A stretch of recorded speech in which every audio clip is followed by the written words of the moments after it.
Hello दोस्तों, सफलता study IQ में आपका स्वागत करता हूं।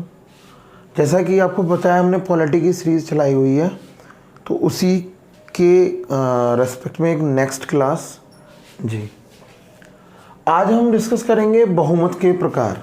सबसे पहले बात करते हैं बहुमत क्या होती है। एक्चुअली ये जो शब्द है बहुमत, ये दो वर्ड के कॉम्बिनेशन से बना हुआ है। बहु मतलब मैक्सिमम और मत मतलब वोटिंग।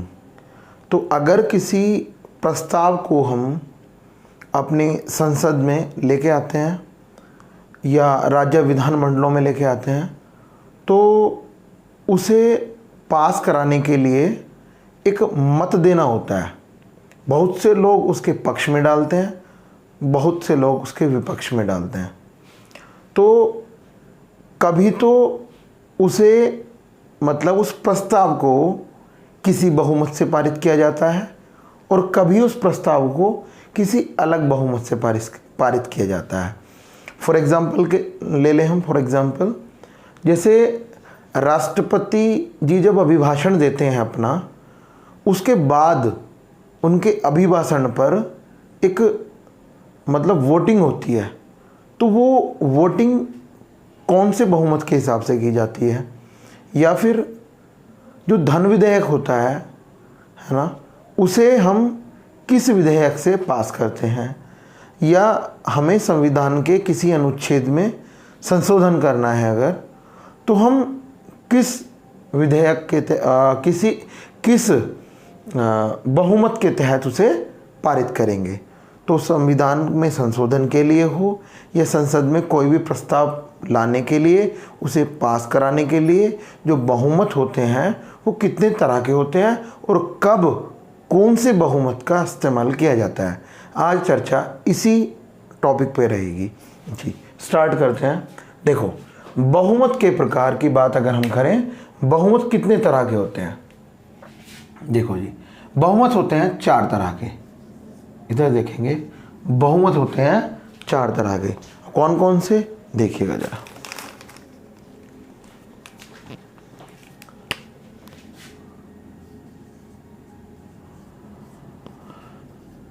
बहुमत, साधारण बहुमत होता है एक, तो साधारण बहुमत, ठीक है, ये मैंने पहली बात करी। उसके बाद होता है दूसरा पूर्ण बहुमत। पूर्ण बहुमत,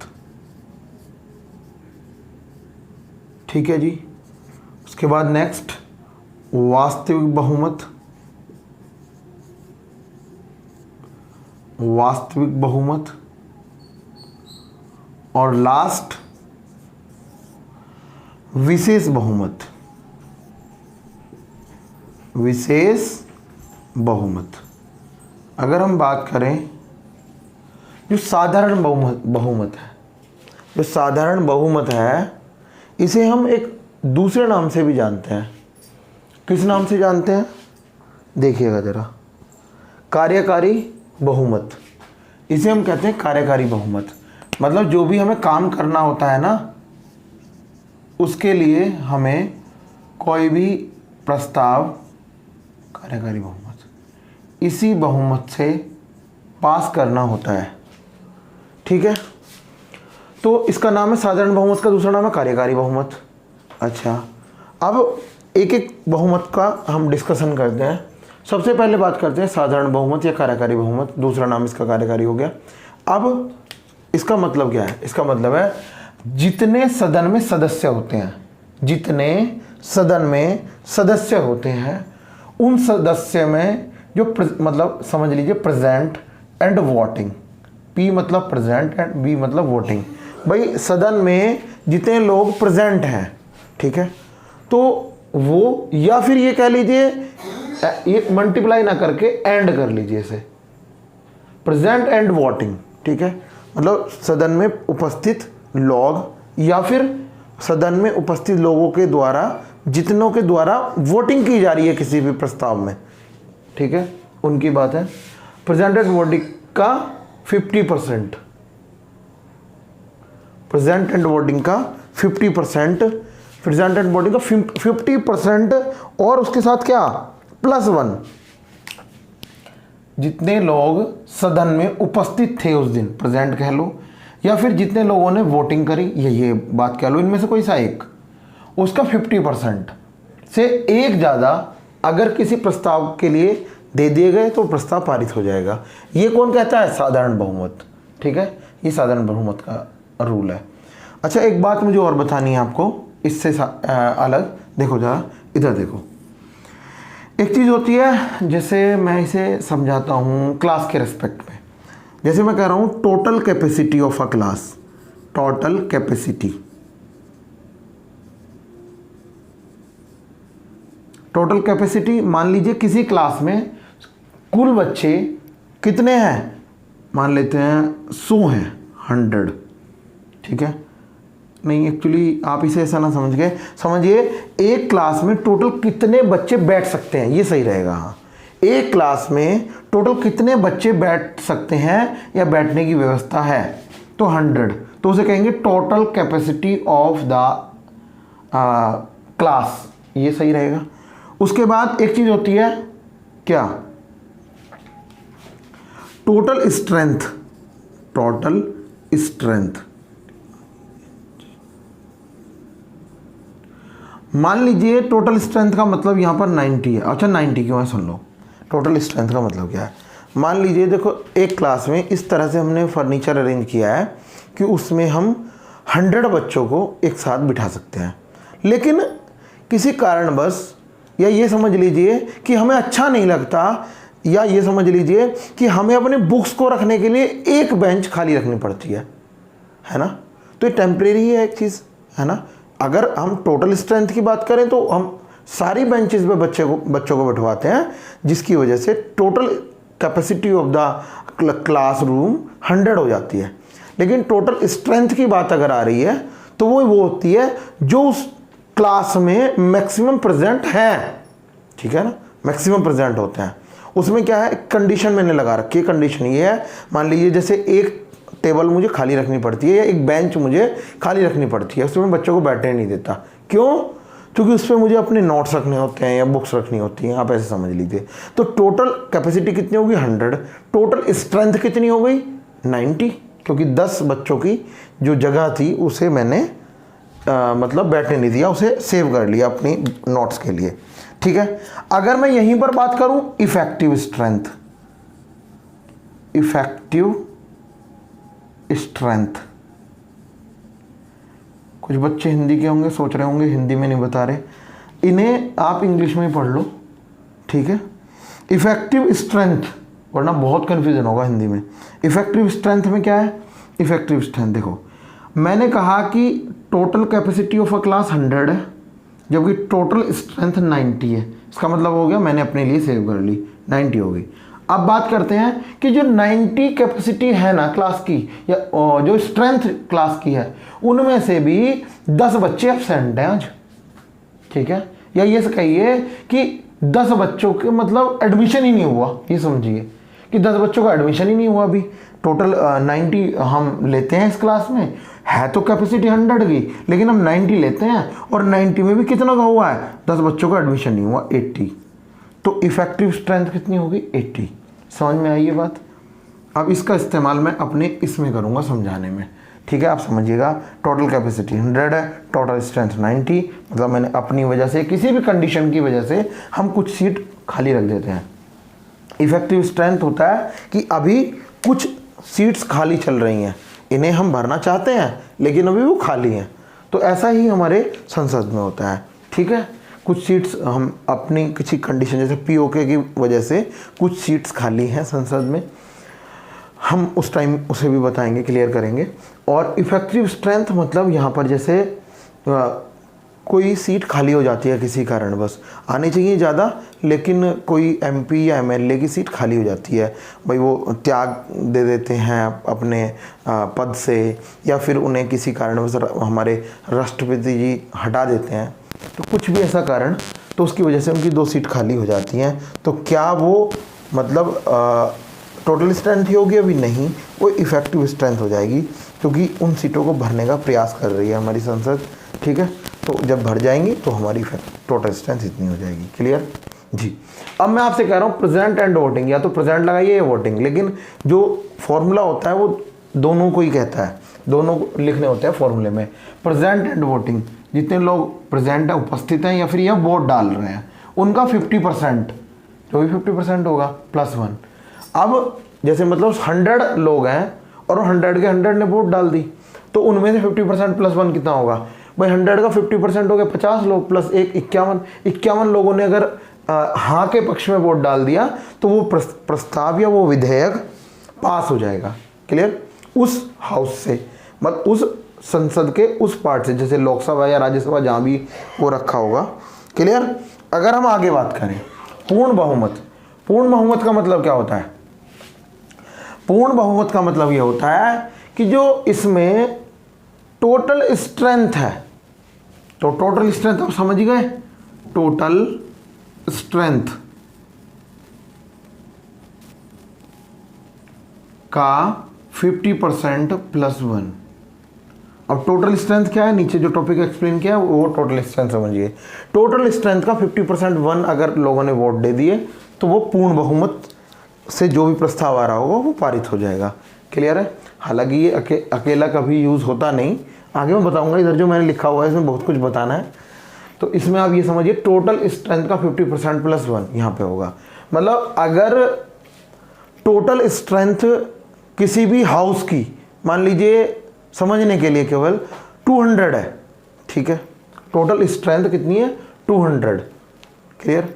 तो उसका 50% +1 चाहिए। मान लिया उस दिन 150 लोग आए हैं, तो उन्हें इस बात से मतलब नहीं है कि 150 आए हैं तो 75, 150 का 50% कितना हो जाएगा 75 +1, तो 75 +1 76। तो 76 लोगों की वोट नहीं चाहिए। 76 का वोट जब चाहिए जब साधारण बहुमत या कार्यकारी बहुमत की बात की जा रही होगी। पूर्ण बहुमत ये कहता है कि हमें प्रेजेंट एंड वोटिंग से कोई मतलब नहीं है, हमें टोटल स्ट्रेंथ से मतलब है। टोटल स्ट्रेंथ 200 है, आज चाहे 150 आए चाहे 100 आए, हमें टोटल स्ट्रेंथ से मतलब है। टोटल स्ट्रेंथ है 200, तो उसका 50 हो गया 100 +1, मतलब 101 लोगों का हमें मतलब वोट चाहिए, तब ये पूर्ण बहुमत से पारित माना जाएगा। क्लियर है? आगे चलो। वास्तविक, वास्तविक या असरदार बहुमत, वास्तविक या असरदार, इसे असरदार भी बोलते हैं, वास्तविक या असरदार बहुमत। इसमें क्या है? इसमें होगा इफेक्टिव स्ट्रेंथ का 50% +1। क्या बोला मैंने? इफेक्टिव स्ट्रेंथ,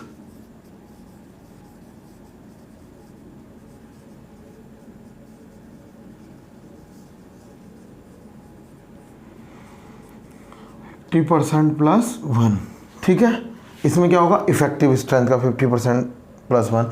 अब इफेक्टिव स्ट्रेंथ क्या होती है सर? अभी एक्सप्लेन तो किया था नीचे, वही मतलब वही स्ट्रेंथ से मतलब है इन्हें। हाँ, इन्हें प्रेजेंट एंड वोटिंग से मतलब नहीं होता वास्तविक बहुमत में, और ऐसे ही इसमें नहीं होता। प्रेजेंट एंड वोटिंग में साधारण बहुमत या कार्यकारी बहुमत का ही मतलब होता है। विशेष बहुमत, हाँ जी, विशेष बहुमत में क्या होता है? विशेष बहुमत में कुछ अलग होता है। अब सुनिए, पहले आप यहाँ तक सुन लीजिए इन तीनों का कॉन्सेप्ट। आप देख पा रहे होंगे कि इसमें सभी में प्रेजेंट एंड वोटिंग का 50% +1, टोटल स्ट्रेंथ का 50% +1, इफेक्टिव स्ट्रेंथ का 50% +1। तो इन तीनों को आप कह सकते हैं कि किस टाइप की बहुमत है, मेजॉरिटीज है। तो ये है 50% +1 टाइप, 50% +1 टाइप की जो बहुमत है ये तीनों है।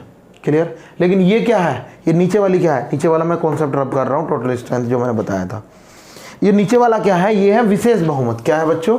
विशेष बहुमत। विशेष बहुमत में क्या होता है? ये 50% +1 वाला नहीं है, ये क्या है फिर? ये 2/3 वाला है। क्या है? 2/3 वाला। ये क्या है भाई? 2/3 वाला बहुमत है। और ये तीनों क्या है? ये तीनों है 50% +1 वाले।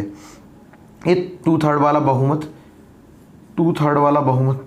अच्छा, अब विशेष बहुमत फिर से 3 तरह के होते हैं। देखो जरा, विशेष बहुमत फिर से 3 तरह के होते हैं। अब कौन कौन से होते हैं जी? देखो भैया, पहला होता है अनुच्छेद 249 के तहत विशेष बहुमत।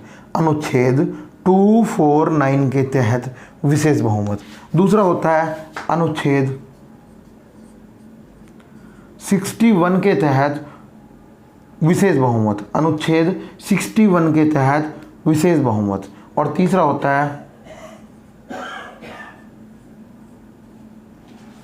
अनुच्छेद 368 के तहत विशेष बहुमत। अनुच्छेद 368 के तहत विशेष बहुमत। अब अनुच्छेद 249 के तहत पूर्ण विशेष बहुमत का मतलब क्या होता है? इसका मतलब क्या होता है, देखो जरा। इसका मतलब ये होता है कि जितने लोग प्रेजेंट थे या वोट डाल रहे थे उनका 2/3 से कम नहीं होना चाहिए। मतलब अनुच्छेद 249 के तहत विशेष बहुमत का मतलब होता है प्रेजेंट एंड वोटिंग का 2/3 से कम नहीं, है तो बराबर या उससे भी ज़्यादा। ठीक है, ये 249 के तहत होगा। अनुच्छेद 61 के तहत इसमें क्या आएगा? इसमें आ गया प्रेजेंट एंड वोटिंग का 2/3। इसमें क्या होगा? टोटल स्ट्रेंथ का, क्या बोला मैंने? टोटल स्ट्रेंथ का 2/3 या उससे ज़्यादा। ठीक है, और 368 से क्या हो रहा है? देखो जरा, 368 बड़ा पेचीदा है क्योंकि ये संविधान संशोधन की बात करता है। अब इसमें क्या है भाई? देखो जरा, इसमें 2 कंडीशन है। अब इसमें 2 कंडीशन क्या है? अभी मैं इसे यहाँ एक्सप्लेन करता हूँ केवल 368 को। ठीक है जी, तो इसलिए मुझे ये थोड़ा रब करना पड़ेगा, ऊपर एक्सप्लेन कर रहा हूँ भैया। देखो जरा, 368 अनुच्छेद 368। अच्छा, ग्रीन कलर से हो सकता है दिखना रहो, ब्लैक चलाता हूँ जी। तो 368 का मतलब ये हुआ कि जो हमने बात करी थी पूर्ण बहुमत की, वो भी चाहिए। और दूसरी बात जो हमने की है किसकी? 249 अनुच्छेद 249 के तहत विशेष बहुमत। अगर हम बात करें कि पूर्ण बहुमत, तो ये क्या है? टोटल स्ट्रेंथ का 50% + 1, यही है। ठीक है, 249 क्या है? प्रेजेंट एंड वोटिंग का 2/3 से कम नहीं। अब जो हमने माना है पूर्ण बहुमत, अब जो हमने माना है क्या? पूर्ण बहुमत। इस पूर्ण बहुमत की अगर हम बात करें तो इसकी वैल्यू है, इसे मान लेता हूं मैं x है। क्या है? x। और जब मान रहे हैं अनुच्छेद 249 के तहत विशेष बहुमत, तो इसे मान लेता हूं मैं y। तो ये अनुच्छेद 368 ये कहता है कि कभी भी y x से ज़्यादा ना हो, मतलब always x is greater than y ही होना चाहिए, ये होना चाहिए, तभी अनुच्छेद 368 के तहत विधेयक को पारित माना जाएगा। लेकिन अगर ऐसा नहीं हुआ, ऐसा हो गया y = x, मतलब जो 249 के तहत विशेष बहुमत है, अगर इसकी वैल्यू ज़्यादा आ गई, प्रेजेंट एंड वोटिंग 2/3 से कम नहीं, अगर यह इतना हो गया, मतलब y की वैल्यू निकल के जो नंबर्स आएंगे वो ज़्यादा हो गए और ये x क्या रह गया? कम रह गया, तो ये क्या 368 लागू हो जाएगा? नहीं होगा। ठीक है, ये तभी लागू होगा जब x की वैल्यू ज़्यादा होगी, ये कंडीशन है इसकी। ठीक है, तो पूर्ण बहुमत ज़्यादा होना चाहिए। क्लियर? तो ये हो गई बात 368 की। क्लियर? चलो जी, अब आगे चलते हैं हम। इसे पूरे को रब कर देता हूं मैं, आपने नोट कर लिया होगा जी।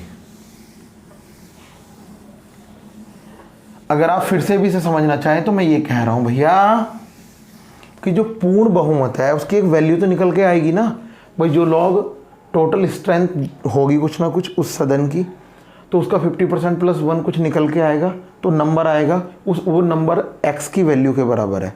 और ऐसे ही अनुच्छेद 249 के तहत प्रेजेंट एंड वोटिंग का 2/3 से कम नहीं, मतलब मान लीजिए 2/3, कम छोड़ो, कम नहीं तो नहीं है, अभी आप समझने के लिए ऐसा कर सकते हैं कि 2/3 से कम नहीं या 2/3, तो कैसे होगा इसका? ये भी एक नंबर निकल के आएगा, उसे मैंने y मान लिया।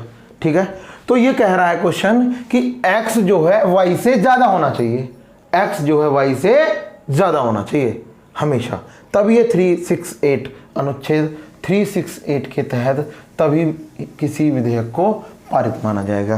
क्लियर? अब बात आगे। अब ये मैंने बता दिया कि कौन से बहुमत का क्या मतलब होता है, कैसे उसके नंबर्स निकल के आते हैं। क्लियर हो गया? अगर आपको समझ नहीं आया है कोई कॉन्सेप्ट जो मैंने अभी बताया, तो आप उसे कमेंट सेक्शन में लिखिएगा, मैं नेक्स्ट वीडियो में क्लियर कर दूंगा।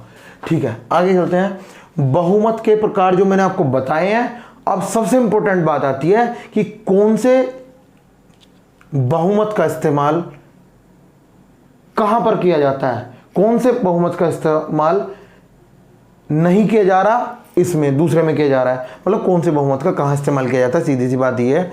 तो वो बताने वाला हूं, और ये ही बहुत इंपॉर्टेंट है। कुछ बच्चों को हो सकता है दिख ना रहो, या तो अपनी पिक्चर की क्वालिटीज इंप्रूव कर लीजिए, या फिर मेरे जो बातें हैं जो मैं बोलूँगा आपके सामने, इन बातों को बहुत ध्यान से सुनिएगा, क्योंकि मैं सारे ही वर्ड्स आपके सामने बोल दूंगा।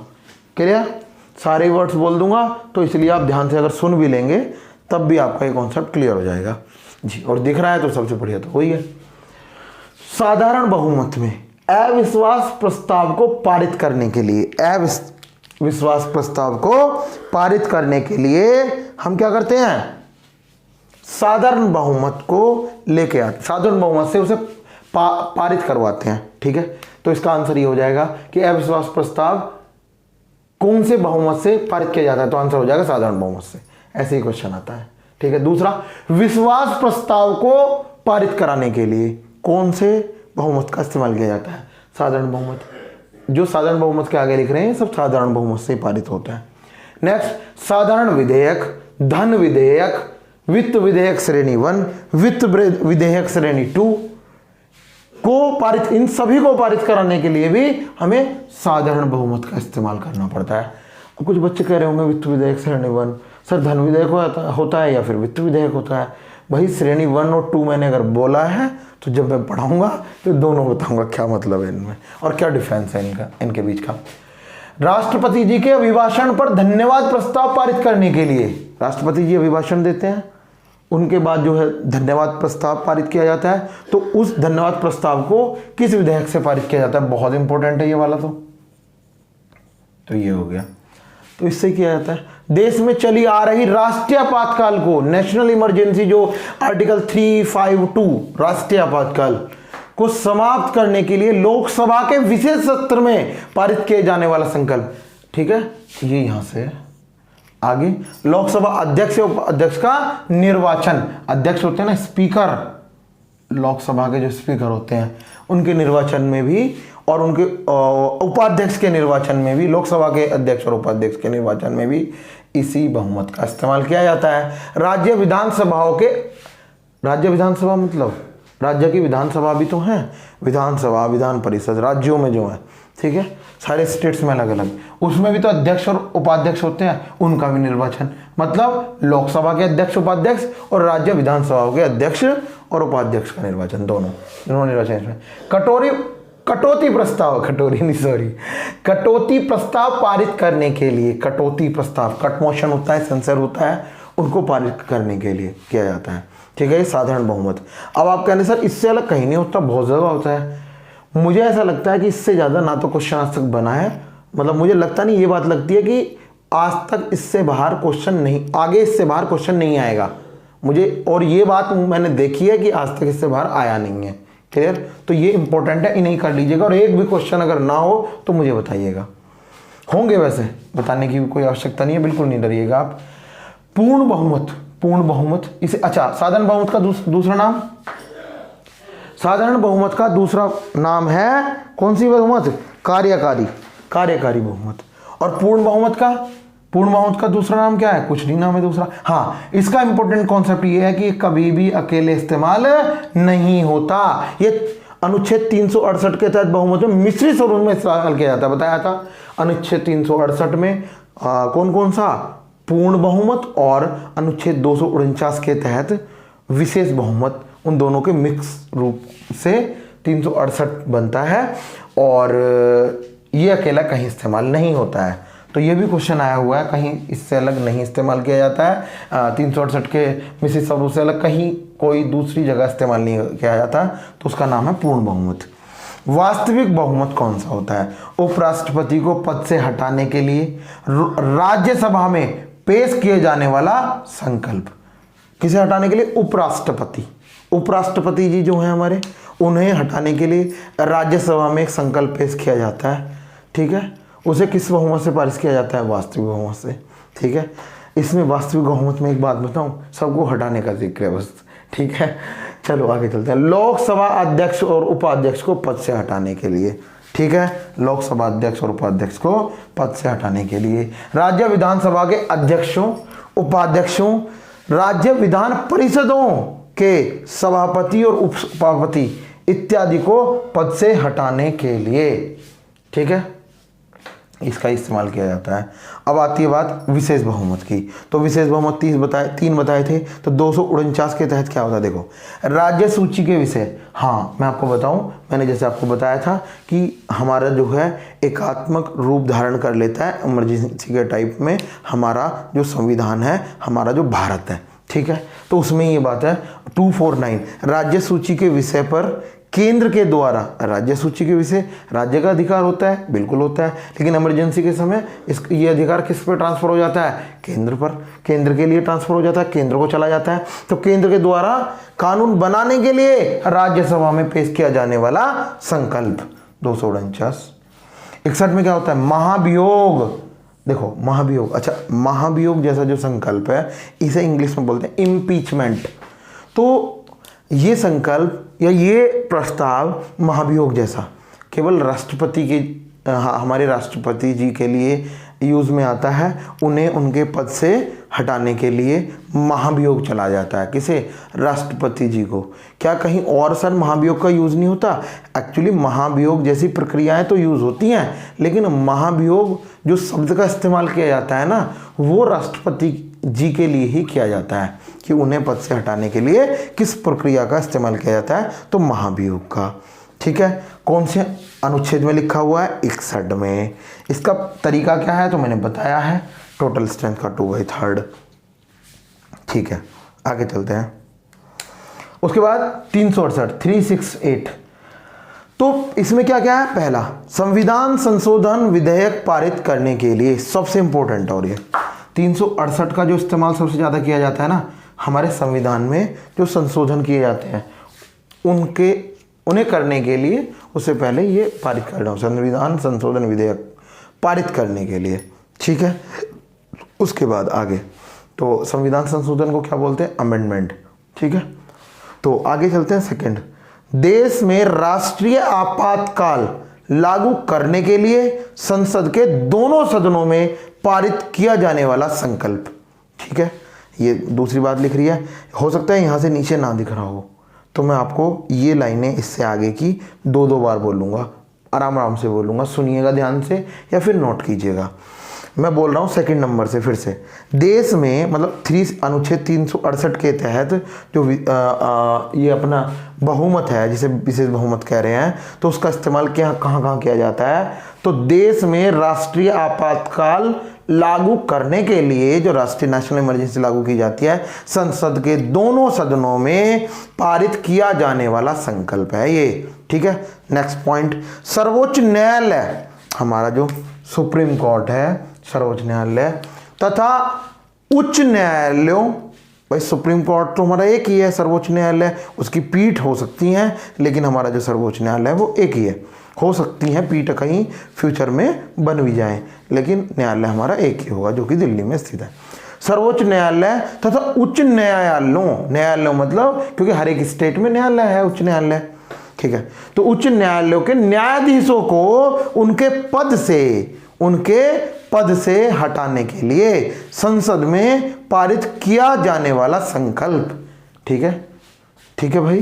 तो हाई कोर्ट और सुप्रीम कोर्ट के जो न्यायाधीश हैं उन्हें उनके पद से हटाने के लिए संसद में पारित किया जाने वाला संकल्प। अच्छा, ये जो संकल्प है ये, ठीक है, उन्हें कंप्लीट करने वाला, मैं ये बताना चाह रहा हूं कि ये जो प्रक्रिया मैंने अभी बोली है आपसे, तो उसे हम महाभियोग जैसी प्रक्रिया भी बोलते हैं। अच्छा, ये भी क्वेश्चन आया है कि महाभियोग जैसी प्रक्रिया, मतलब ऑप्शन में आ जाता है कि ऐसा कौन से में, तो ये ऑप्शन में रहेंगे ये या महाभियोग जैसी प्रक्रिया, तो महाभियोग जैसी प्रक्रिया। ठीक है, नेक्स्ट पॉइंट, यस ध्यान से सुनिएगा, आपको शायद दिख नहीं रहा होगा, सुनिएगा जरा। भारत के मुख्य निर्वाचन आयुक्त हमारे जो निर्वाचन आयुक्त है ना, मुख्य निर्वाचन, और भारत के, राज्य के नहीं, भारत के, ठीक है, इंडिया के केंद्र लेवल पे, मतलब भारत के मुख्य निर्वाचन आयुक्त और निर्वाचन आयुक्त एक आदमी और, क्या नाम है उनका, CAG, controller and auditor general of India, वो भी मैं आगे पढ़ाऊंगा जब इनका कॉन्सेप्ट आएगा। कैग को पद से हटाने के लिए, ठीक है, भारत के मुख्य निर्वाचन आयुक्त और कैग को पद से हटाने के लिए, ये भी बात है। नेक्स्ट 169 मतलब आर्टिकल या अनुच्छेद 169 राज्यों में जो विधान परिषद है उनको स्थापित करने के लिए या उन्हें स्थगित करने के लिए, मतलब समाप्त करने के लिए भी इसी बहुमत का इस्तेमाल किया जाता है। अच्छा, एक बात और है, राज्य विधान सभाएं जो हैं भाई, ये तो सेंट्रल गवर्नमेंट, मतलब कहूं तो संसद में इस प्रस्ताव को भेजा जाता है। अब संसद जो है, किसी राज्य के जो वो प्रस्ताव आता है, उस राज्य के अंदर विधान परिषद बनानी हो उस प्रस्ताव के बिहाफ पे जो उसने भेजा है, या फिर कोई ऐसा प्रस्ताव भेज सकता है कि हमारे यहाँ खत्म कर दीजिए, खत्म करनी हो तो जो केंद्र है, मतलब संसद है, तो वो इसका इस्तेमाल करेगी विशेष बहुमत का। लेकिन ये बहुत इंपॉर्टेंट बात बोल रहा हूं मैं आपसे, लेकिन जब ये राज्य के अंदर से प्रस्ताव निकलता है, जब ये कहां से निकलता है, किसी भी राज्य के अंदर से, तो वहां भी तो विधानसभाएं हैं ना, विधान परिषद भी है कुछ जगह तो, है ना, लेकिन जब तक बन नहीं रही, मतलब तो विधानसभा ही है ना। तो विधानसभाएं जो हैं, तो उन विधानसभाओं में 368 के तहत पास किया जाता है इसको, ठीक है। जब भाई हमारे यहाँ विधान परिषद बनाओ, या हमारे यहाँ विधान परिषद ऑलरेडी है, इसे ख़त्म कर दीजिए, तो संसद को प्रस्ताव भेजा जाएगा। तो जब हमने इस प्रस्ताव को भेजा संसद को, तो उससे पहले अपने यहाँ भी लोगों से वोटिंग कराई, अपने यहाँ भी विधानसभा में वोटिंग कराई।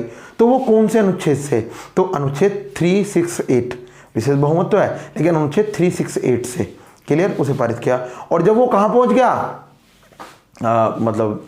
वहाँ पहुँच गया कहाँ पर, संसद में, तो वो 169 से, क्लियर।